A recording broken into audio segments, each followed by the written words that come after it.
ನಾವೇ ನೋಡ್ತಕ್ಕಂಥದ್ದು ಎರಡನೇ ಒಂದು ಡೈನೆಸ್ಟಿ, ಆಮೇಲೆ ವಿಜಯನಗರ ಒಂದು ಮಹಾ ಸಾಮ್ರಾಜ್ಯದಲ್ಲಿ ಎರಡನೆಯ ವಂಶ, ಅದುವೇ ನಾವು ಸಾಳುವ ವಂಶ ಅಂತ ಕರೀತಾ ಹೋಗ್ತೀವಿ. ಸಂಗಮ ಏನಾಗ್ತಾರೆ, ಇಡೀ ಒಂದು ನಮ್ಮ ವಿಜಯನಗರ ಒಂದು ಸಾಮ್ರಾಜ್ಯದಲ್ಲಿ ಅತ್ಯಂತ ಒಂದು ಕಾಲಾವಧಿ ಆಳ್ವಿಕೆ ಮಾಡಿರ್ತಕ್ಕಂಥ ಒಂದು ರಾಜರಾದ್ರೆ, ಈ ಸಾಳುವ ವಂಶ ಏನ್ ಮಾಡ್ತಾ ಹೋಗ್ತೀವಿ ಅತ್ಯಂತ ಒಂದು ಕಡಿಮೆ ಅವಧಿಗೆ, ಅಂದ್ರೆ they are the shortest rulers ಅಂತಾನು ಕೂಡ ಏನ್ ಮಾಡ್ತಾ ಹೋಗ್ತೀವಿ ಉಲ್ಲೇಖವನ್ನಲ್ಲಿ ಮಾಡಿರ್ತಕ್ಕಂಥದ್ದು. ಈ ಒಂದು ಫೌಂಡರ್ ಯಾರು ಅಂತಂದ್ರೆ ಸಾಳುವ ನರಸಿಂಹ. ಅವ್ರೇನಾಗಿದ್ರು, ಈ ಒಂದು ಮಲ್ಲಿಕಾರ್ಜುನ ಮತ್ತೆ ಎರಡನೇ ವಿರೂಪಾಕ್ಷರ ಸಂದರ್ಭದಲ್ಲಿ ಅವ್ರ ಸೇನಾಧಿಪತಿ ಆಗಿದ್ರು. ಅವ್ರೇನ್ ಮಾಡ್ತಾರೆ, ಇವರಿಬ್ಬರನ್ನ ನೋಡಿ ಸಾಕಾಗಿರುತ್ತೆ, ಅವರಿಬ್ಬರನ್ನ ಕಿತ್ತೊಗೆದು ತಮ್ಮ ಒಂದು ವಂಶನ ಸ್ಟಾರ್ಟ್ ಮಾಡೋದ್ರ ಮೂಲಕ ಸಾಳುವ ಒಂದು ನರಸಿಂಹ ಏನ್ ಮಾಡ್ತಾರೆ, ಈ ಸಾಳುವ ವಂಶವನ್ನಲ್ಲಿ ಸ್ಟಾರ್ಟ್ ಮಾಡ್ತಕ್ಕಂಥದ್ದು. ಬಟ್ ಇವ್ರ ಕಾಲದಲ್ಲಿ ತುಂಬಾ ದಿನ ಇರುವುದಿಲ್ಲ ಇವರು. ಯಾಕೆಂತಂದ್ರೆ ಬಿಕಾಸ್ ಇಲ್ಲೂ ಕೂಡ ಅಷ್ಟೇ ಹೇಳ್ಕೊಳ್ತಕ್ಕಂಥ ರಾಜ ಬರೋದಿಲ್ಲ. ನೆಕ್ಸ್ಟ್ ಡೈರೆಕ್ಟ್ ಆಗಿ ಏನಾಗುತ್ತೆ, ತುಳು ವಂಶಕ್ಕೆ ಟ್ರಾವೆಲ್ ಆಗುತ್ತೆ. ಈ ಸಾಳುವ ನರಸಿಂಹ ಬಗ್ಗೆ ಹೇಳಬೇಕು ಅಂತಂದ್ರೆ ಅವ್ರೇನ್ ಮಾಡ್ತಾರೆ, ಒರಿಸ್ಸಾದ ಒಂದು ಗಜಪತಿ ರಾಜ ಆಗಿರ್ತಕ್ಕಂಥ ಪುರುಷೋತ್ತಮ ಅಂತ ಕರಿತೀವಿ, ಅವ್ರೇನ್ ಮಾಡ್ತಾರೆ, ಸೋಲ್ಸೋದ್ರ ಮೂಲಕ ಅವರಿಂದ ಕೊಂಡಗೀಡು, ಉದಯಗಿರಿ ಮತ್ತೆ ರಾಜಮಂಡ್ರಿ ಏರಿಯಾಗಳೇನ್ ಮಾಡ್ತಾರೆ ವಶಪಡಿಸ್ಕೊಳ್ತಕ್ಕಂಥದ್ದು. ಬಟ್ ಆದ್ರೆ ಇವರ ಕಾಲದಲ್ಲಿ ಬಹಮನಿ ಸುಲ್ತಾನ್ಸ್ ಏನ್ ಮಾಡ್ತಾರೆ, ಸಕ್ಸಸ್ಫುಲ್ ಆಗಿ ಇವರಿಂದ ಗೋವನ್ ಏನ್ ಮಾಡ್ತಾರೆ ವಶಪಡಿಸ್ಕೊಂಡ್ಬಿಡ್ತಾರೆ. ಬಟ್ ಅವತ್ತಿನ ಕಾಲದಲ್ಲಿ ಗೋವಾ ಏನಾಗಿತ್ತು ಅಂತಂದ್ರೆ ಒನ್ ಆಫ್ ದ ಮೇಜರ್ ಒಂದು ಸಿಟಿ ಆಗಿತ್ತು ಟ್ರೇಡ್ ಅಂಡ್ ಕಾಮರ್ಸ್ಗೆ. ಅಂಡ್ ಮೇಜರ್ ನಮ್ಮಲ್ಲೂ ಕೂಡ ಅಷ್ಟೇ ವಿಜಯನಗರದಲ್ಲಿ ನಾವೇನ್ ಮಾಡ್ತಿದ್ವಿ, ಸಾಮಾನ್ಯವಾಗಿ ನಾವು ಪರ್ಷಿಯಾ ದೇಶಗಳಿಂದ ಅಲ್ಲಿ ಯುದ್ಧ ಮಾಡ್ತಕ್ಕಂಥ ಕುದುರೆಗಳನ್ನ ಬಾರೋ ಮಾಡ್ಕೊಳ್ತಾ ಇದ್ವಿ. ಈವನ್ ಇಡೀ ವಿಜಯನಗರಕ್ಕ ಒಂದು ಮಾರುಕಟ್ಟೆಗಳಲ್ಲಿ ಅತ್ಯಂತ ಆಕರ್ಷಣೀಯ ವಸ್ತು ಯಾವ್ದಾಗಿತ್ತು ಅಂತಂದ್ರೆ ಅರಬ್ಬರ ಒಂದು ಕುದುರೆಗಳು ಅಂತ ಕರೀತಾ ಇದ್ವಿ. ಈ ಒಂದು ವ್ಯಾಪಾರಕ್ಕೆ ಹಿನ್ನಡೆ ಉಂಟಾಗತ್ತೆ. ಅದನ್ನ ಅರ್ಥಕೊಂಡಿರ್ತಕ್ಕಂಥ ಸಾಳು ನರಸಿಂಹ ಏನ್ ಮಾಡ್ತಾರೆ, ತಕ್ಷಣಕ್ಕೆ ಗೋವಾ ಬದಲಾಗಿ ಏನ್ ಮಾಡ್ತಾರೆ, ಭಟ್ಕಳ, ಹೊನ್ನಾವರ ಮತ್ತೆ ಈ ಮಂಗಳೂರು ಪ್ರದೇಶ ಏನ್ ಮಾಡ್ತಾ ಹೋಗ್ತಾರೆ, ಒಂದು ಬಂದರನ್ನ ಏನ್ ಮಾಡ್ತಾರೆ ನಿರ್ಮಾಣ ಮಾಡ್ತಾರೆ. ನಿರ್ಮಿಸಿ ಮತ್ತೆ ಅರಬ್ಬರೊಂದಿಗೆ ಏನ್ ಮಾಡ್ತಾರೆ, ಒಂದು ವ್ಯಾಪಾರ ಮಾಡ್ತಕ್ಕಂಥ ಕೆಲಸ ಈ ಸಾಳುವ ನರಸಿಂಹನ ಕಾಲದಲ್ಲಿ ನಡೀತಕ್ಕಂಥದ್ದು. ಇದಿಷ್ಟೇ ಇಂಪಾರ್ಟೆಂಟ್ ಸಾಳುವ ನರಸಿಂಹನ ಬಗ್ಗೆ ಹೇಳೋದಂದ್ರೆ. ನೆಕ್ಸ್ಟ್ ಬರ್ತಕ್ಕಂಥದ್ದೇ ತುಳುವ ಒಂದು ರಾಜವಂಶ. ತುಳುವ ರಾಜವಂಶದ ಒಂದು ಸಂಸ್ಥಾಪಕ ಅವನ ಹೆಸರೇ ನಾವು ವೀರ ಒಂದು ನರಸನಾಯಕ ಅಂತ ಕರಿತೀವಿ. ವೀರ ನರಸನಾಯಕನಿಗೆ 4 ಜನ ಮಕ್ಕಳು, ಅದುವೇ ವೀರ ನರಸಿಂಹ, ಕೃಷ್ಣದೇವರಾಯ, ಅಚ್ಯುತರಾಯ, ವೆಂಕಟರಾಯ ಅಂತ ಕರೀತಾ ಹೋಗ್ತೀವಿ. Symbol here. ವೀರ ನರಸಿಂಹ ಏನ್ ಮಾಡ್ತಾನೆ, they are basically from the Tulunadu. ಎಲ್ಲ ಬಂದಿರೋರು ನಮ್ಮ ಕರ್ನಾಟಕದ ಒಂದು ತುಳುನಾಡಿನ ಬಂದಿರತಕ್ಕಂಥವ್ರು. ಅವ್ರ ಅದಕ್ಕೆ ಈ ಒಂದು ವಂಶಕ್ಕೆ ಏನ್ ಮಾಡ್ತಾರೆ, ತುಳುವ ರಾಜವಂಶ ಅಂತೇಳಿ ಕರ್ಕೊಳ್ತಕ್ಕಂಥದ್ದು. ಇದಿಷ್ಟ ಆಯ್ತಲ್ವಾ ಇವಾಗ. ಇವಾಗ ಏನ್ ಮಾಡ್ತಾರೆ, ವೀರ ಒಂದು ನರಸನಾಯಕನ ಮಗನಾಗಿ ವೀರ ನರಸಿಂಹ ಆಡಳಿತಕ್ಕೆ ಬರ್ತಾನೆ. ಇವನು ಕೂಡ ಏನ್ ಮಾಡ್ತಾನೆ, ತುಂಬಾ ಚೆನ್ನಾಗಿ ಆಡಳಿತನಲ್ಲಿ ನಡ್ಸ್ಕೊಂಡು ಹೋಗ್ತಾ ಇರ್ತಾನೆ. ಬಟ್ ಆದ್ರೆ ಇಲ್ಲೇನಾಗ್ತಾ ಹೋಗುತ್ತೆ, ಈ ಒಂದು ವೀರ ನರಸಿಂಹನಿಗೆ ಒಂದು ಆಸೆ ಇರುತ್ತೆ. ಏನು ಅಂತಂದ್ರೆ, ನಾನು ತೀರ್ಕೊಂಡ್ಮೇಲೆ ಪಟ್ಟಾಭಿಷೇಕ ನನ್ನ ಮಗನಿಗೆ ಆಗ್ಬೇಕೆ ಹೊರತು ನನ್ನ ತಮ್ಮ ಆಗಿರ್ತಕ್ಕಂಥ ಕೃಷ್ಣದೇವರಿಗೆ ಆಗಬಾರ್ದು ಅಂತೇಳಿ ತುಂಬಾ ಆಸೆ ಇಟ್ಕೊಂಡಿರ್ತಾನೆ. ಬಟ್ ಅದೇ ಟೈಮಲ್ಲಿ ಇವನು ಹಾಸಿಗೆನೂ ಹಿಡಿತಾನೆ.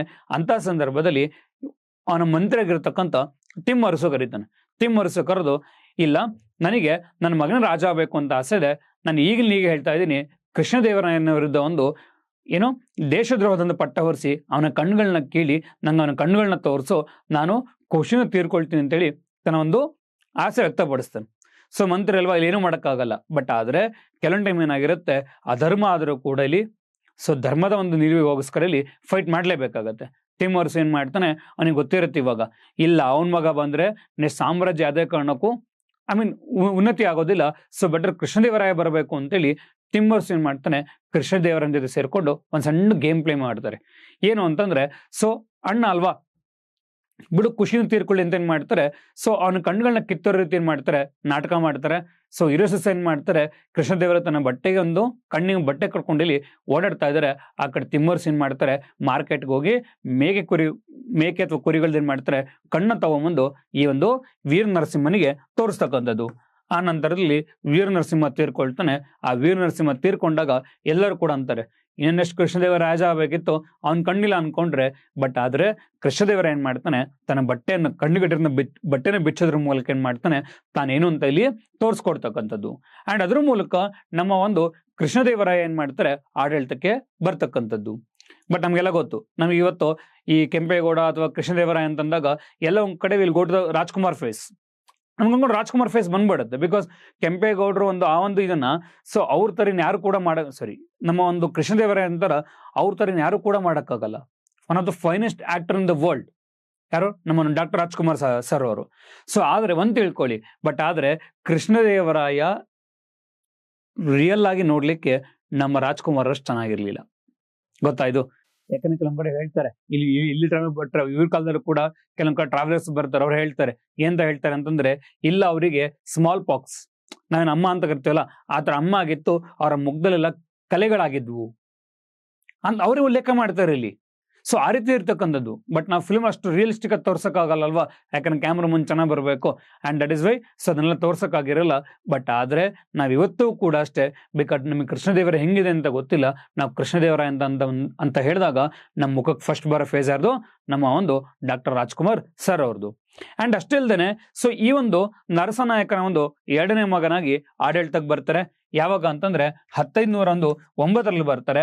ಬಟ್ ಅಫಿಷಿಯಲ್ ಆಗಿ ಪಟ್ಟಾಭಿಷೇಕ ಯಾವಾಗ ಮಾಡ್ಕೊಳ್ತಾರೆ ಅಂತಂದ್ರೆ ಜನವರಿ 24, 1510 ಏನ್ ಮಾಡ್ತಾರೆ, ಅಫಿಷಿಯಲ್ ಆಗಿ ತಮ್ಮ ಒಂದು ಪಟ್ಟಾಭಿಷೇಕನಲ್ಲಿ ಈ ಒಂದು ಕೃಷ್ಣದೇವರಾಯ ಮಾಡಿಸ್ಕೊಳ್ತಕ್ಕಂಥದ್ದು. ಈ ಕೃಷ್ಣದೇವರಾಯನ ಸಂಬಂಧಪಟ್ಟ ಹಾಗೆ ನಮಗೆ ಎರಡು ಶಾಸನ ತುಂಬಾ ಇಂಪಾರ್ಟೆಂಟು. ಒಂದು ಅವರ ಪಟ್ಟಾಭಿಷೇಕದ ಕುರಿತಾಗಿ ಹೇಳುತ್ತೆ, ಇನ್ನೊಂದು ಅವರ ಒಂದು ಡೆತ್ ಆಗಿ ಕುರಿತಾಗಿ ಹೇಳುತ್ತೆ. ಸೊ ಇವರ ಒಂದು ಪಟ್ಟಾಭಿಷೇಕ ಕುರಿತು ಹೇಳ್ತಕ್ಕಂಥ ಒಂದು ಶಾಸನವೇ ಸಿಂಗನಾಯಕನಹಳ್ಳಿ ಒಂದು ಶಾಸನ ಅಂತ ಕರೀತಾ ಹೋಗ್ತೀವಿ. ಈ ಶಾಸನದಲ್ಲಿ ಕೃಷ್ಣದೇವರಾಯನ ಒಂದು ಪಟ್ಟಾಭಿಷೇಕದ ಕುರಿತಾಗಿ ಇಲ್ಲಿ ಉಲ್ಲೇಖ ಮಾಡಿದ್ದಾರೆ. ಸೊ ಈ ಒಂದು ಶಾಸನನ ರೆಕ್ಟಾಂಗಲ್ ಏನ್ ಮಾಡಿದ್ದಾರೆ, ಒಂದು ಸ್ಟೋನ್ ಸ್ಲ್ಯಾಬ್ ಮೇಲೆ ಬರೆದಿದ್ದಾರೆ. ಅಂಡ್ ಇಲ್ಲಿ ಏನ್ ಮಾಡಿದ್ದಾರೆ, ಕನ್ನಡ ಭಾಷೆಯಲ್ಲಿ ಬಳಕೆ ಮಾಡಿರ್ತಕ್ಕಂಥದ್ದು.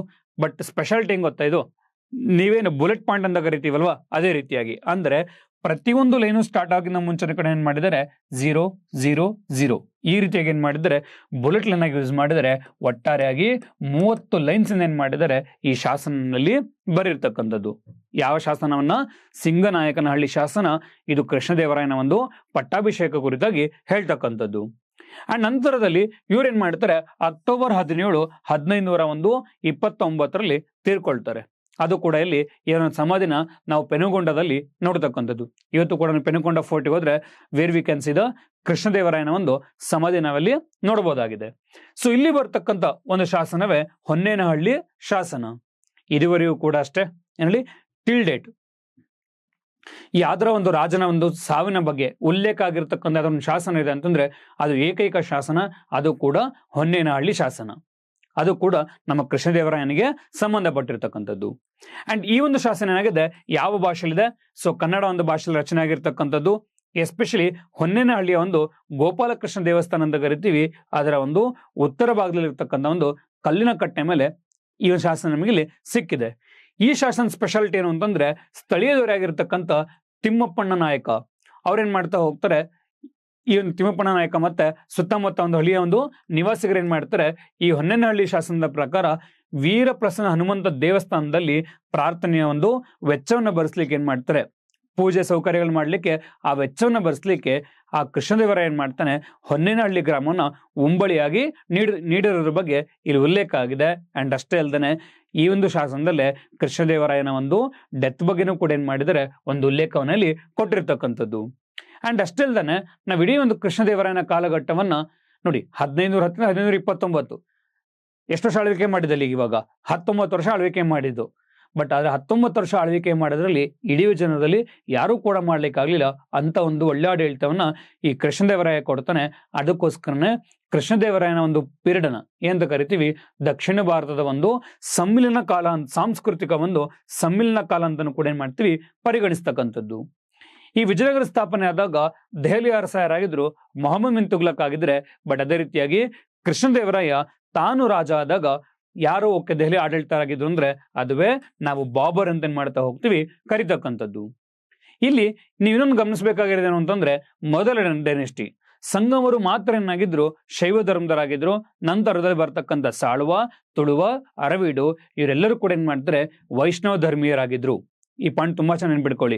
ಸಂಗಮಸ್ were the Shaivites and other 3 are the Vaishnavites. Exam ಉಲ್ಟಾ ಕೇಳ್ತಾನೆ, first 3 are the Shaivites, last one is the Vaishnavite ಅಂತ ಕೇಳ್ತಾನೆ. ಇಲ್ಲಿ ಸಿಂಪಲ್ ನ್ಯೂಮಾರಿಕ್ ನೆನ್ಪಿಟ್ಕೋಬೇಕು ಅಂತಲ್ಲಿ ಕೃಷ್ಣದೇವರಾಯ ತಿರುಪತಿ ತಿಮ್ಮಪ್ಪ ಅಂದ್ರೆ ಶ್ರೀಕೃಷ್ಣ ಅವನ ಒಂದು ಆರಾಧಕನಾಗಿದ್ದ ಅಂತ ನೆನ್ಪಿಟ್ಕೊಳ್ಳಿ. That much is enough. ಅದನ್ನು ನೆನ್ಪಿಟ್ಕೊಂಡ್ರೆ ದಟ್ ಇಸ್ ಮೋರ್ ಎನಫ್. ಸಂಗಮರು ಶೈವ ಧರ್ಮದ ಒಂದು ಪ್ರತಿಪಾದನೆ ತಗೊಂಡಿದ್ರೆ, ಸಾಳುವ, ತುಳುವ, ಅರವೀಡಿಯನಾಗಿರ್ತಾರಲ್ಲಿ ಅವರು ವೈಷ್ಣವ ಧರ್ಮದ ಒಂದು ಪ್ರತಿಪಾದನೆಯಲ್ಲಿ ಮಾಡ್ತಾ ಇದ್ರು. ಅಂಡ್ ಅಷ್ಟೇ ಅಲ್ದೇನೆ ಇವರೊಂದು ಕಾಲದಲ್ಲಿ ಈ ಮದುವೆ